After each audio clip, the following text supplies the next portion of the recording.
Hello అండి, welcome to my YouTube channel Padma's kitchen. Friends, ఈరోజు మన రెసిపీ వచ్చేసి పెసరపప్పుతో మెంతికూర పప్పు చేస్తున్నానండి.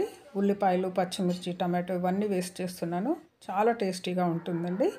ఇది అన్నంతో పాటు చపాతీలో కూడా చాలా మంచి కాంబినేషన్ అండి. ఇప్పుడు ఈ పప్పుని ఎలా ప్రిపేర్ చేయాలో వీడియోలోకి వెళ్ళి చూసేద్దామండి.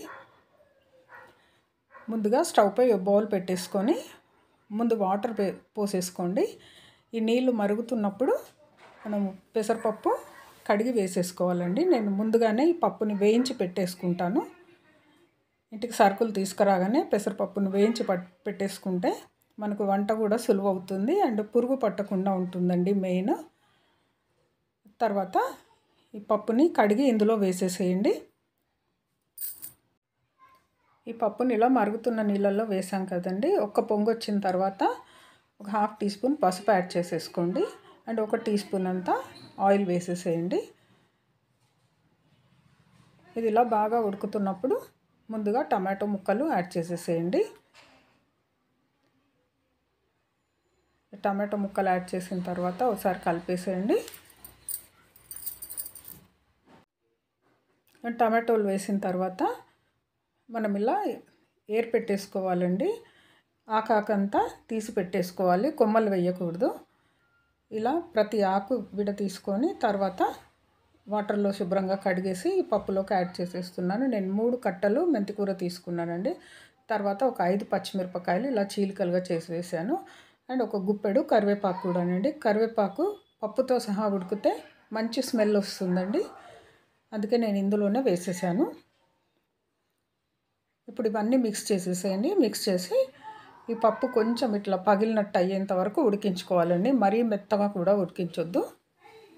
అందుకే నేను కుక్కర్లో పెట్టకుండా ఇలా విడిగానే చేసుకుంటాను పెసరపప్పుతో ఏ రెసిపీ చేసినా కూడా. తర్వాత ఒక చిన్న ఆనియన్ అండి, ఆనియన్ ఇలా ముక్కలుగా కట్ చేసి వేసేసుకోండి. ఇది కూడా పప్పులో ఉడికితే చాలా కమ్మగా వస్తుంది పప్పు మనకి. సో కంపల్సరీ ఉల్లిపాయని ఇలా యాడ్ చేసుకోండి. ఇవన్నీ వేసిన తర్వాత ఒక 10 నిమిషాల పాటు మీడియం ఫ్లేమ్లో పెట్టి పప్పుని ఉడకనివ్వాలండి.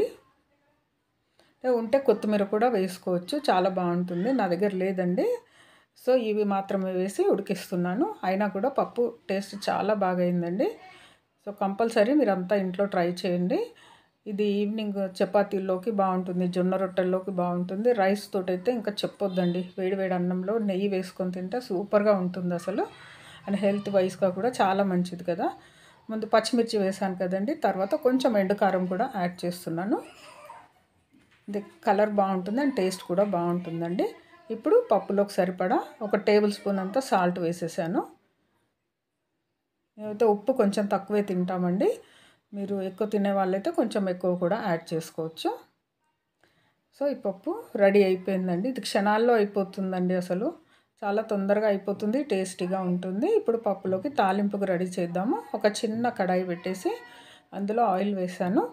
జీలకర్ర, ఆవాలు, మినపప్పు ఇవి వేసేసానండి.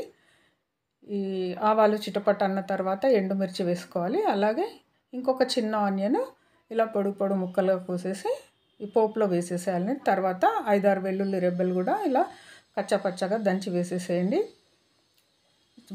చాలా మంచి స్మెల్ వస్తుందండి పప్పులో వేస్తే. ఈ తాలింపు అంతా చాలా బాగుంటుంది. ఉల్లిపాయలు, వెల్లుల్లి కూడా వేసుకోండి, చాలా బాగుంటుందండి. ఇప్పుడు ఈ తాలింపుని పప్పులోకి యాడ్ చేసేసాము. చూడండి ఎంత కలర్ఫుల్గా ఉంది కదా. సో ఫ్రెండ్స్, ఈ వీడియో కనుక మీకు నచ్చినట్టయితే నా వీడియోకు లైక్ చేయండి. ఈ వీడియోని మీ ఫ్రెండ్స్ అండ్ రిలేటివ్స్తో షేర్ చేసుకోండి. అండ్ ఇంతవరకు నా ఛానల్ని సబ్స్క్రైబ్ చేసుకొని వాళ్ళు, కొత్త వాళ్ళు కనుక చూస్తున్నట్టయితే నా ఛానల్ని సబ్స్క్రైబ్ చేసుకొని నాకు సపోర్ట్ చేయండి ఫ్రెండ్స్. మళ్ళీ ఇంకో మంచి కుకింగ్ వీడియోతో మీ ముందు ఉంటానండి. అంతవరకు బాయ్.